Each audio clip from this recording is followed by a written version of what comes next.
하나님 말씀 같이 보겠습니다. 출애굽기 29장 35절에서 37절까지 보겠습니다.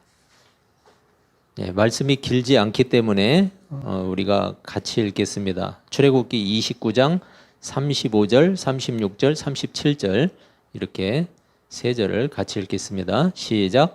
너는 내가 내게 한 모든 명령대로 아론과 그의 아들들에게 그같이 하여 이레 동안 위임식을 행하되 매일 수송아지 하나로 속죄하기 위하여 속죄제를 드리며 또 제단을 위하여 속죄하여 깨끗하게 하고 그것에 기름을 부어 거룩하게 하라.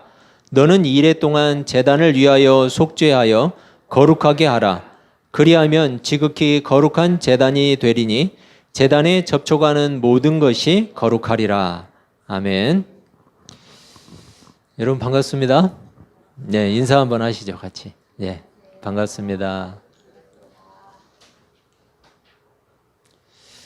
오늘 출애굽기 본문은 원래 1절에서 37절까지 우리가 읽어야 되는데 본문이 좀 내용이 길어서 제가 짧은 부분을 읽고 나머지 부분은 설교로 이렇게 대체를 하겠습니다. 제사장 직분을 위임하는 것에 대한 하나님의 지시와 명령이에요. 제사장 직분을 위임하는 것. 이러한 출애굽기의 명령이 실제로 실행되고 성취되는 것은 언제냐면 이 출애굽기는 지금 여러분 하나님이 모세를 불러서 지시하시는 거죠. 지시하고 명령하는 그런 내용이고 이것이 실제로 성취되는 것은 레위기에 가면 거기에서 이 받은 명령을 그대로 실행하는 그런 장면들이 쭉 나오죠. 제사장 직분을 위임하라는 명령, 이것은 모세에게 내려졌는데 우리가 충분히 짐작해 볼 수 있는 게 있어요. 당시에는 모세가 하나님을 섬기고 따르는 일, 즉 종교적인 모든 일들을 누가 주관했다? 모세가 주관했다. 이것을 알 수가 있어요. 지금 모세에게 명령을 하고 있죠. 여러분 종교적인 지도자로서 최고 앞에 서 있었던 사람이 바로 모세라는 사람이에요. 그리고 종교뿐만 아니라 백성들을 재판하는 일, 그리고 백성들을 다스리는 일, 이 모든 것이 모세에게 달려 있었어요. 그러니까 지금으로 말하자면 사법권, 그죠? 사법권, 그다음에 행정권, 이 모든 것들이 모세를 중심으로 해서 이루어지고 있었다라는 거죠. 따라서 오늘 29장의 제사장 위임 명령, 이것은 종교적인 부분에 대해서 어떻게 하라는 거예요? 분리하라는 거예요. 종교적인 부분에 대해서 모세가 가지고 있었던 그 종교 지도자적인 위치를 아론에게 분리시키는 그런 장면이에요. 물론 여러분 이 명령은 성막이 완성된 후에 실행이 될 거예요. 성막이 완성된 후에. 아직 성막도 안 지어졌잖아요. 그죠? 모세에게 지금 계속해서 지시하고 명령만 내려졌지 실행은 안 되고 있어요. 이제 내려가서 이제 성막이 다 완성되고 나면 아론과 아론의 아들들을 데려다가 제사장으로 위임하는 위임식이 이루어질 거예요. 한마디로 모세의 동역자를 세우도록 명령을 하신 건데 하나님은 변함없이 모세를 통해서 이스라엘 백성들을 이끌고 계세요. 이끌고 계셨어요. 하지만 여러분 사람의 능력을 한번 보세요. 사람의 능력에는 분명히 한계가 있죠. 사람은 능력에 한계가 있어요.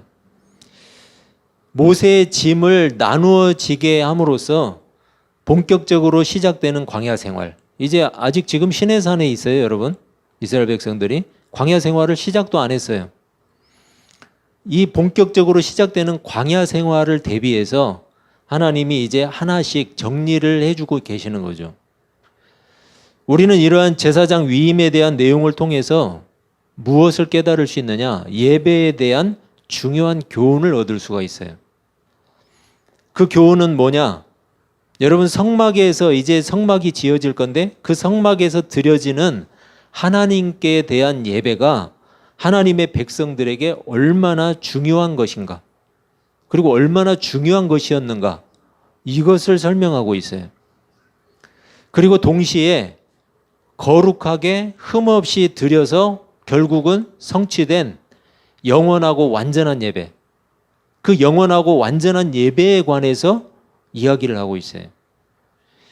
제사장으로 임직할 대상이 누구라고요?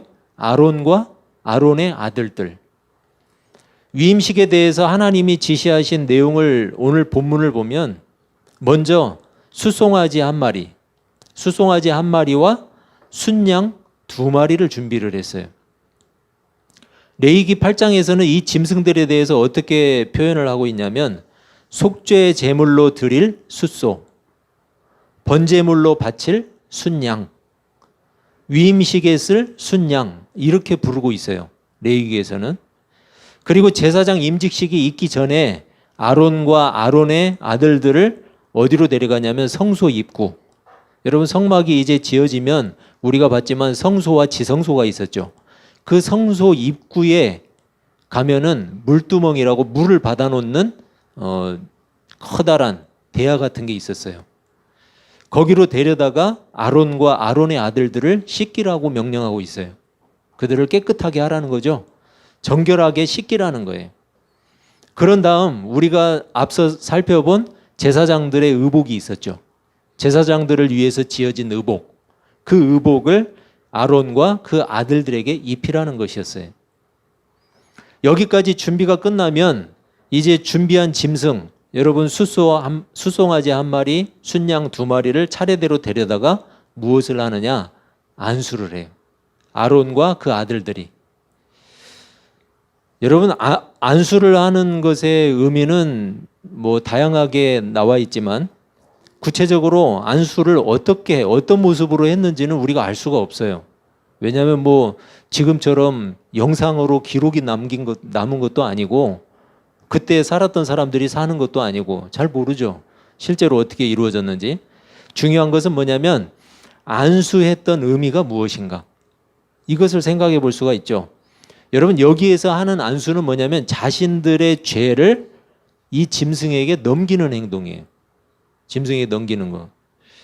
즉 아론과 아론의 아들들의 죄를 짐승에게 전가시키는 거예요. 이렇게 준비한 제물을 속죄 제물, 번제물, 그리고 위임식을 위한 제물로 드렸던 거예요. 이렇게 안수를 하고 나서 위임식이 얼마 동안 이루어졌냐면 오늘 본문을 보면 일주일 동안 이루어졌어요. 그렇게 이루라고 명령하고 있죠. 그리고 날마다 수송아지 1마리씩을 제물로 드렸어요. 아론과 아들들, 그 아들들이 속죄함을 입고 깨끗하게 하라는 것이었죠. 여러분 계속해서 속죄, 깨끗하게 하는 것 굉장히 강조를 하고 있죠. 제물로 드려지는 모든 짐승은 흠이 없어야 했어요. 흠이 없는 것. 심지어 예식에 사용하는 빵, 이 빵에는 누룩을 넣지 않았어요. 여러분 왜 그렇죠? 누룩이라는 것은 성경에서 나오는 개념으로 보면 부패와 죄악을 상징하기 때문이에요. 그래서 누룩을 넣지 않은 빵, 무교병이라고 하죠. 그걸 사용했어요. 성막은 여러분 성막, 이제 지어질 성막은 하나님이 임하시고 거하시는 장소였어요. 물론 하나님이 그렇다고 그래서 거기에만 머물러 계시는 분은 아니죠. 그렇지만 상징적인 거예요. 그들에게는 실제로 거기에서 임재하셨고 그들을 만나 주셨어요. 하나님께서 하나님의 백성들 가운데 치신 텐트라고 볼 수 있어요. 그 백성들 중심에 성막이 지어졌죠. 그 중심에 하나님이 텐트를 치신 거예요. 무슨 뜻이에요, 여러분? 하나님이 백성들의 삶 속으로 들어오셨다는 뜻이에요. 백성들의 삶 속으로. 제사장은 바로 그런 성막에서 봉사하는 사람이었어요. 하나님과 백성들이 교제하는 일에 중보자로 세움을 받았다는 거죠. 모든 백성들의 이름으로 거룩하신 하나님을 예배하는 그런 사람이었어요. 제사장. 따라서 그들은 어때였냐? 성결해야 됐어요. 그런데 아론과 그의 아들들 보세요. 여러분 그들이 인간이 아닌가요? 인간이죠. 인간이라는 얘기는 무슨 말이냐면 성경에서 인간 하면 뭐예요? 죄인이라는 뜻이에요. 그들도 죄인이었어요. 하나님 앞에 나설 자격이 없었던 거죠. 그들에게 자격이 있었던 게 아니에요. 그럼에도 불구하고 하나님은 제사장의 직분을 그들에게 주고 계셔요. 그래서 하나님은 먼저 그들 스스로를 위해서 속죄할 길을 마련해 주셨어요. 그들 스스로를 위해서. 아론과 아론의 아들들. 이처럼 아론의 뒤를 따르는 모든 제사장들이 있는데 그 제사장들 자신의 죄만으로도 이미 충분히 더럽고 충분히 부정한 그런 죄인들이에요. 아론의 후손들이라고 해서 다 성결하고 깨끗한 게 아니에요. 여러분, 인간이라는 것은 아론의 후손들도 마찬가지로 다 더럽고 냄새나고 추한 부정한 죄인이에요. 그런 그들을 통해서 드리는 예배는 당연히 불완전할 수밖에 없죠. 여러분, 그들을 통해서, 그 죄인들을 통해서 드려지는 예배가 완전할 수 없잖아요. 불완전할 수밖에 없어요. 그리고 일시적인 제사였어요. 이런 사실을 잘 알고 있는 성경은 히브리서를 통해서 이렇게 말씀하고 있어요. 히브리서 6장 20절인데, 그리로 앞서가신 예수께서 멜기세덱의 반차를 따라 영원히 대제사장이 되어 우리를 위하여 들어가셨느니라. 여러분, 히브리서가 이렇게 이야기를 하고 있어요. 하나님의 백성들이 하나님께 나아갈 수 있도록 길을 열어주신 예수님에 대해서 멜기세덱의 반차를 따랐다고 말씀하고 있어요. 멜기세덱이 옆집 사는 세덱인가? 옆집 사는 세덱이 아니에요. 네. 멜기세덱은, 여러분, 성경이 제시하고 있죠. 멜기세덱은 이 땅에 인간의 족보를 가지고 있지 않아요. 무슨 말이에요, 여러분? 이 땅에 인간의 족보를 가지고 있지 않다. 바로 성경에서 말하듯이 하나님의 제사장이다, 이렇게 표현하고 있어요. 그래서 여러분, 예수님이 멜기세덱의 반차를 따르고 있다라는 것은 뭐냐면 하나님의 제사장, 즉 인간의 씨를 통하지 않은 그런 하나님의 제사장의 계보를 따르고 있다. 그렇게 대제사장의 직분을 행하고 있다. 죄인이 아니라는 뜻이에요, 여러분. 예수님이 죄인이 아니라는 뜻이에요. 십자가를 통해서 하나님의 구원을 성취하신 예수님을, 그리고 뭐라고 표현하냐면 영원한 대제사장이다. 일시적인 대제사장이 아니라 영원한 대제사장. 예수께서 이루신 십자가의 죄사함과 구속이 영원하고 완전한 구원의 예배였음을 말하는 거예요.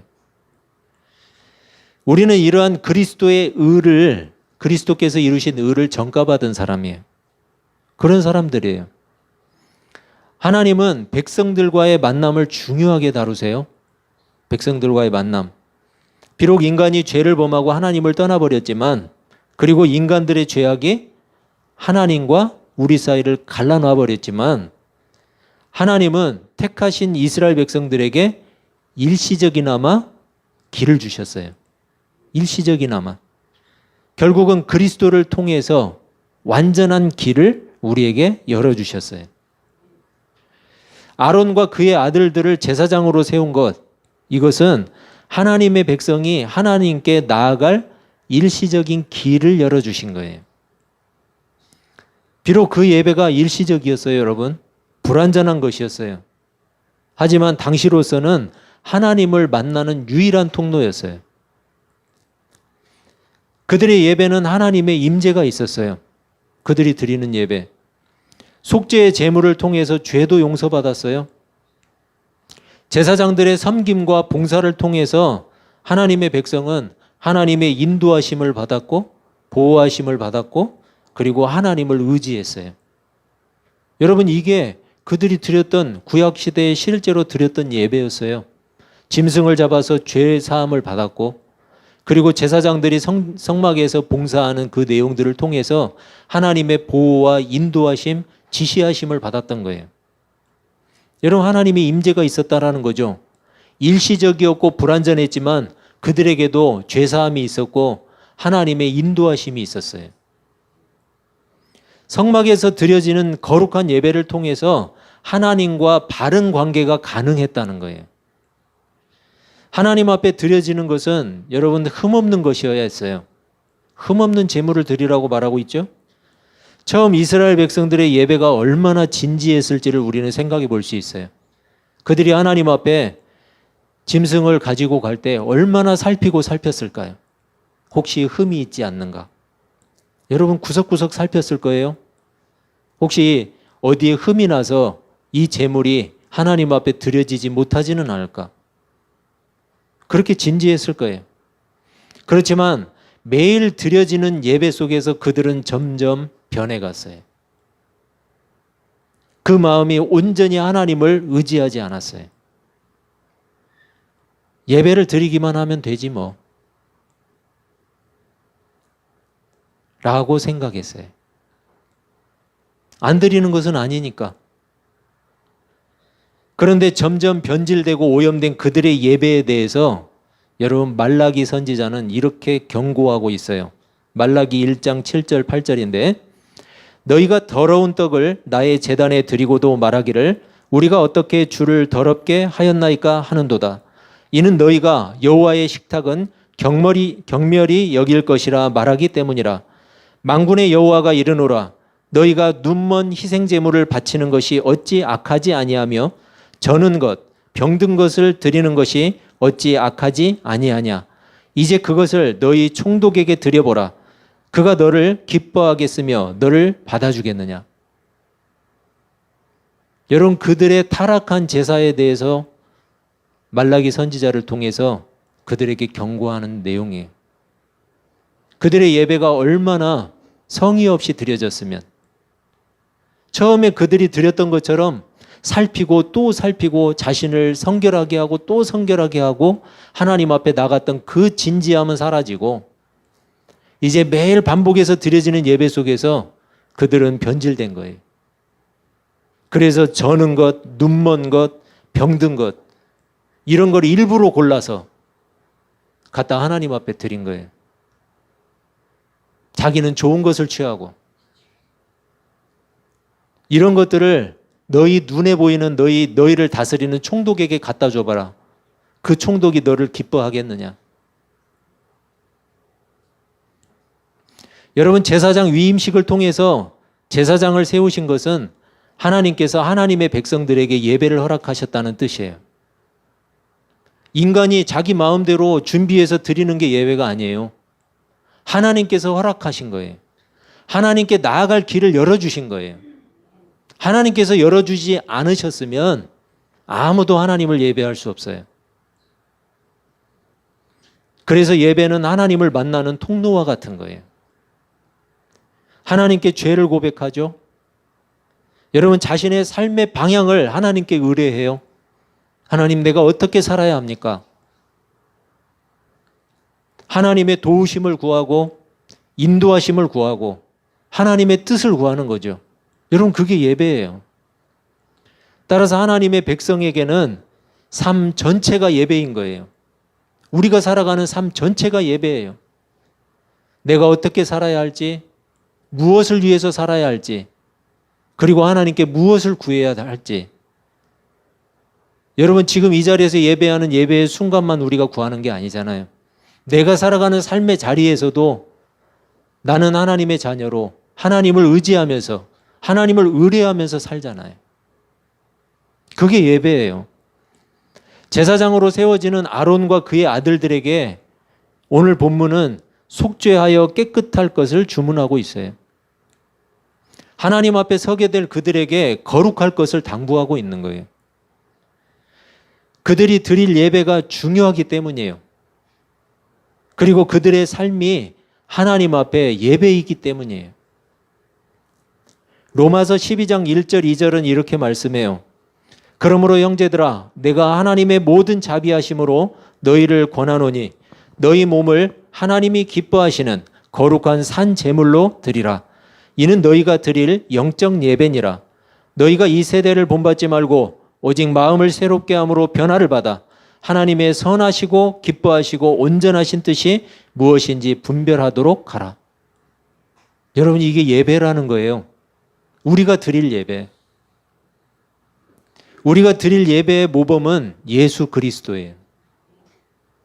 이 세상을 본받지 말고 우리의 생각, 우리의 마음, 그리고 우리의 삶을 하나님께 복종시키는 거예요. 보이는 예배를 위해서 준비하는 것, 준비하는 그 마음, 하나님이 보시지 않을까요? 우리 눈에 보이는 예배를 드리고 있잖아요. 이 예배를 위해서, 보이는 예배를 위해서 준비하는 그 중심, 하나님이 보시지 않을까요? 예배만 드리면 되지 뭐 라고 생각하는 그 마음, 하나님이 모르실까요? 여러분, 뭔가 대단한 일을 해야만 하나님이 우리를 주목하실까요? 하나님은 상한 마음, 깨진 마음일지라도, 그리고 죄로 인해서 하나님 앞에 고개를 들 수 없을지라도, 그래도 하나님을 의지하고 하나님을 예배하는 사람을 귀하게 보세요. 영원하고 완전한 예배가 이미 하나님께 드려졌어요.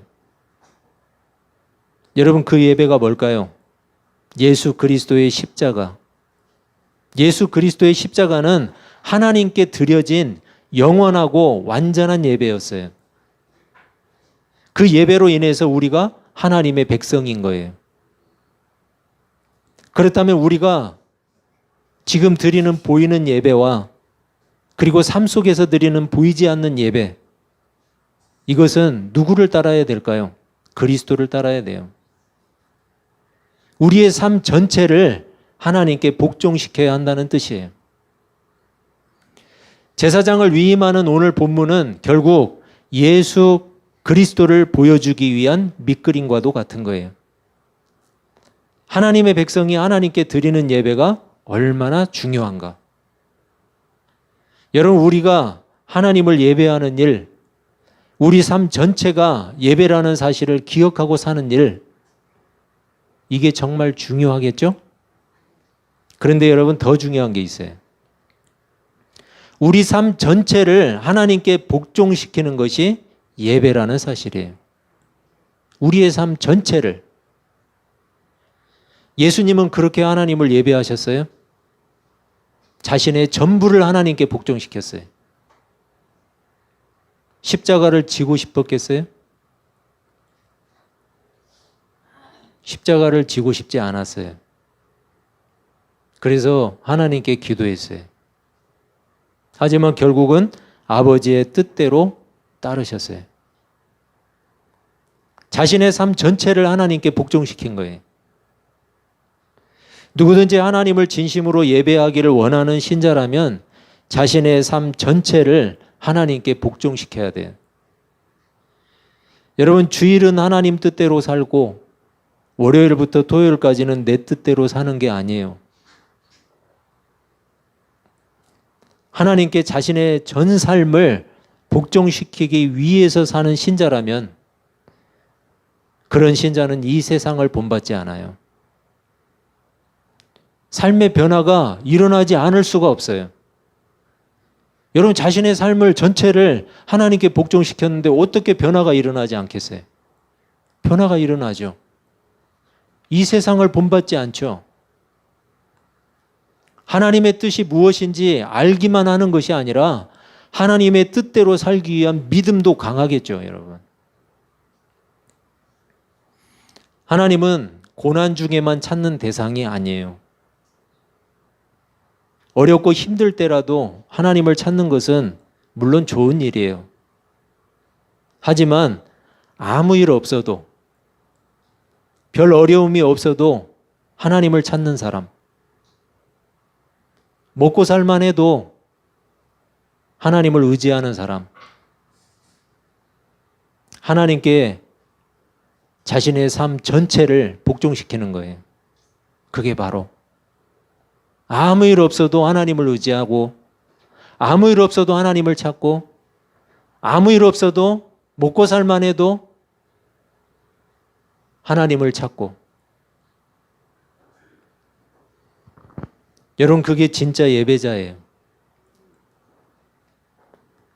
우리가 이렇게 자신의 삶 전체를 하나님께 완전히 복종시키고 살아가는 진짜 예배자로 살 수 있기를 주님의 이름으로 축복합니다. 기도하겠습니다.